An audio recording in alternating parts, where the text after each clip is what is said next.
after hackers threatened Sony. They initially called off the release of the interview, but the film finally debuted online and in a few hundred theaters on Christmas Day.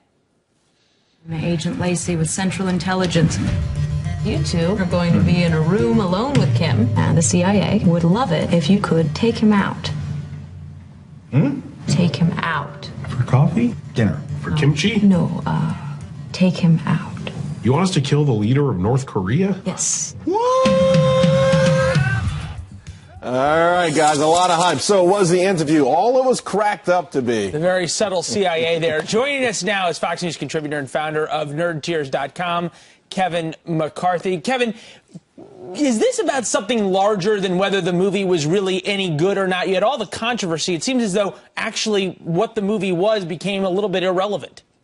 Right. Well, first of all, good morning to you guys. Hope you had a wonderful Christmas. And yeah, I spent my Christmas day actually in a movie theater seeing the interview because I felt like once the movie was pulled, obviously a week ago, I felt like that was a terrible thing that set a dangerous precedent that our artistic expressions could be altered due to these ridiculous threats. And we should never be told that we can or cannot go to a movie based on threats. So going to the film and having freedom win that the movie was actually released is a huge, huge deal and very, very awesome, a very, very cool thing that happened that was released. Right, and a lot of people ended up showing up to the theaters and watching it online who aren't huge James Franco or Seth Rogen fans. I actually watched the movie. I thought it was hilarious for the first hour. I laughed out loud a lot.